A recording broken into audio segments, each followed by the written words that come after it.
Hi, this is a video to show you how to use your new Seesaw for Schools administrator account. In the last few days, you should have received an email from Seesaw inviting you to be an administrator at your school building. If you got that email and you went through the steps to sign up for a Seesaw account, you might be good to go. But if you haven't yet, you could go to app.seesaw.me and click I'm a Seesaw for Schools administrator. And then you will be prompted to sign up for an account, and you should sign up with Google. So once you do that, and then you accept the invitation to be a Seesaw for Schools administrator, you'll be good to go. If you would like me to resend that email invitation, just let me know and I can do that. So once you've gone through the initial steps of signing up, you will be able to log in and see your school's dashboard. So here we have Kilmer's Seesaw dashboard. And you can see how many posts have been added in the last 7 days, how many comments, how many likes of student work, and how many visits by family members. You can also see over here on the right, there's some more actions you can do.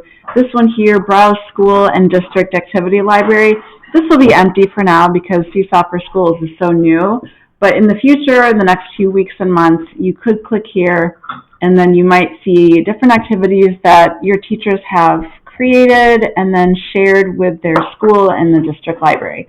Other things here are things that you really won't need to do at all, so you can kind of disregard those.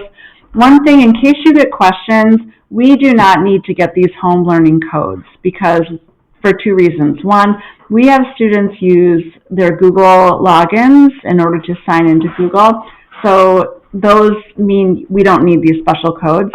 And also, students are using their Chromebooks at home. They're not using a public device or a family device or anything like that. So because of that, we do not at all need to use these home learning codes, so you can kind of ignore them. All right, so if I scroll down here, I would see some of my most recent posts as well. But then I can look at these tabs. So first of all, I got classes. I can see every class that is a Seesaw class at Kilmer. So I can kind of scroll down and I can see what grade level it is, how many posts have been added in the last month, how many family visits there have been, total posts in the class, how many students are enrolled in the class, and how many family members are connected. So this is something that I think will be really helpful. It'll allow you to click on a class name, and then you'll be able to be taken right into that Seesaw class. You can see all the posts, you can see the different things that students are doing, and it's just a really wonderful look into how students and teachers are using Seesaw. Teachers, this is a list of all the teachers in your school that have Seesaw classes, and so some teachers will have multiple classes, some teachers will just have one. It kind of depends on what their role is. This is something that you and your coach, your instructional coach, because they also are administrators in your school, you might want to just kind of take a look through here.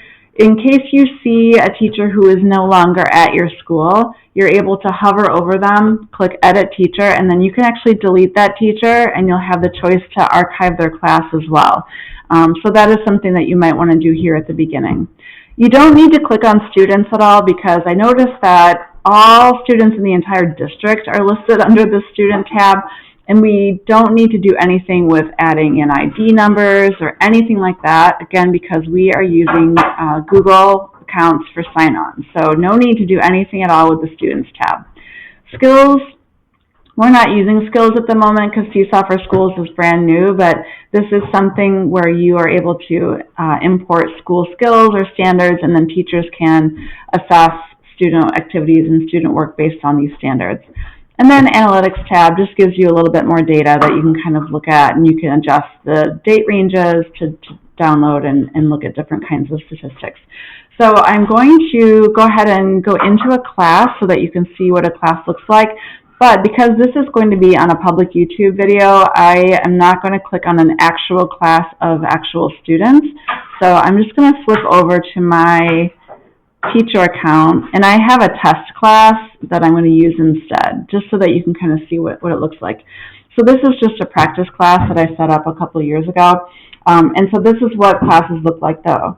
On the right, you see a list of all the students in the class, and so if you wanted to see, let's say, what Allie has, I could click on her name, and then I can just kind of scroll down and see what work she has done in Seesaw.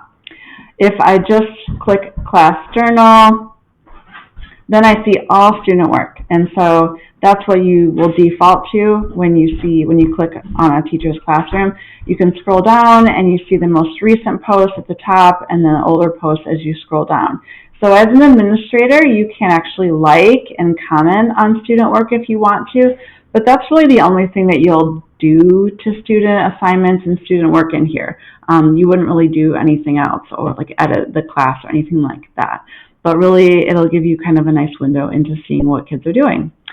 Something else that teachers can do in their Seesaw classroom, if they click Add, they can actually communicate with families. So they can send an announcement either to all students, if there were connected family members, to just the family, or to students and family. And so I can just type in my message here. I can also add attachments. So teachers can include photos, files, links, videos, things like that in their communication. So they can send it now, and then teachers will have the ability to actually have kind of one-on-one communications back and forth with families as well. So just something to be aware of, that this is a way that teachers and families can communicate. So that's pretty much it as an overview. If you have any questions, don't hesitate to reach out, and I would be happy to help.